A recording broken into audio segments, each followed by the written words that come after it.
Yang pertama, kerja cleaner. Akhirnya Mariam dapat berjumpa dengan Dian selepas Dian menelefon di tempat kerja Mariam dan beritahu di mana dia berada ketika itu.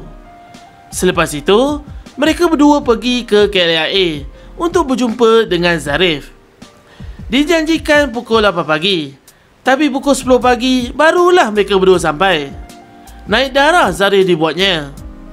Sebelum itu, Zarif perasan dalam poket seluarnya ada buku nota kepunyaan Dian yang dia jumpa di dalam kereta semalam. Dalam buku nota itu ditulis alamat rumah Mariam. Zarif tergelak sendirian bila memikirkan di mana Dian tidur malam tadi apabila Dian kehilangan buku nota itu. Namun Zarif malah nak berfikir panjang dan dia tidak mahu ambil tahu pun tentang perempuan biol itu. Buku nota itu dibuang. Apabila Dian dan Mariam sudah berjumpa dengan Zarif, Zarif memarahi mereka kerana datang lambat. Aku ingatkan kau pekak masa aku beritahu semalam, tapi tak adalah pula rupanya. Habis tu, kenapa kau lambat? Baru sehari sampai KL dah rasa diri tu bagus sangat ke? Terpelak Zarif kasar.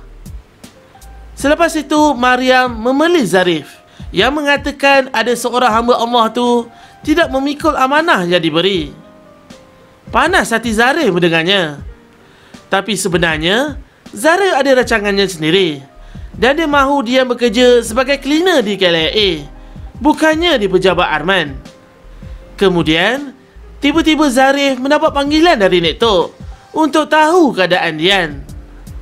Zarif menipu pada Nek Tok yang Dian tidak mahu kerja di Pejabat Arman. Dia berkata lagi bahawa Dian tidak berminat kerja di pejabat dan Dian mahu kerja biasa-biasa saja, kerja yang tidak banyak berfikir. Zarif pun menjelaskan lagi yang Dian akan bekerja sebagai cleaner di KLIA. Nek Tok tidak kisah di mana dia bekerja, asalkan selamat walau di mana dia berada. Selepas tamat panggilan, Zarif berkata bohong lagi pada Dian dan Mariam yang mengatakan tiada jawatan kosong di tempat kerja Arman. Padahal Arman sudah menunggu kehadiran Dian.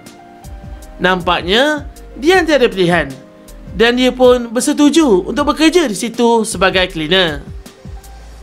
Yang kedua, peringatan. Selepas Zarif baru pulang dari kerja, dia terkejut bila melihat papa dan mamanya ada di rumah Zulkifli.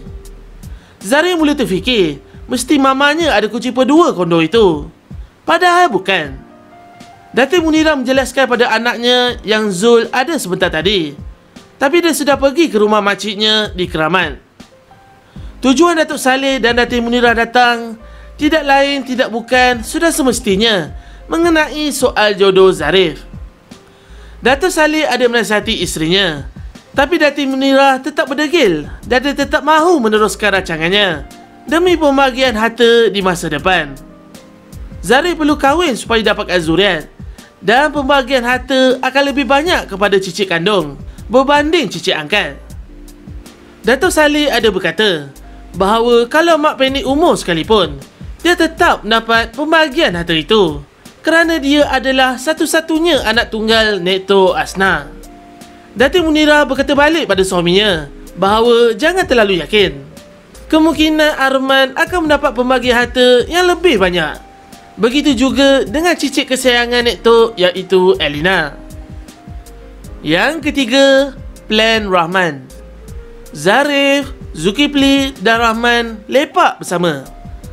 Zul dan Man kasihan melihat kawannya yang asyik murung je. Maklumlah, kena paksa kahwin. Kalau ikutkan, Zarif tidak menceritakan pun pada diorang tujuan mamanya paksa dia kahwin. Bukankah itu akan membuka aib Datin Munirah? Dalam fikiran Zul dan Man, hanya menganggap Zarif terpaksa kahwin kerana tuntutan keluarga saja. Dengan kelebihan yang ada pada Rahman yang merupakan seorang playboy, dia hanya anggap perkara itu biasa saja untuk mendapatkan calon isteri. Pada mulanya, Rahman mencadangkan Zarif untuk kahwin kontrak, bayar pada wanita yang mahu dikahwinkan dan sampai masanya bercerai. Tapi rancangan Rahman tidak diterima oleh Zulkifli, seolah-olah orang yang tak ada agama. Zarif kalau boleh, dia tidak mahu berkahwin dengan perempuan yang sudah rosak. Selepas itu, Rahmat ada menunjukkan satu foto pada telefon bimbitnya. Dan ternyata foto itu adalah Dian. Rahmat mencadangkan Zarif berkahwin dengannya. Man menjelaskan yang Dian menjadi bualan mulut di situ kerana perangainya yang lurus itu. Dian merupakan calon yang sesuai di saat waktu yang ketika itu. Man beritahu lagi, andai tidak serasi di kemudian hari, Zarif boleh menceraikan Dian. Zul sememangnya tidak boleh terima apa pun cadangan dari Rahman. Tapi nampaknya Zarif mula termakan dengan cadangan Rahman.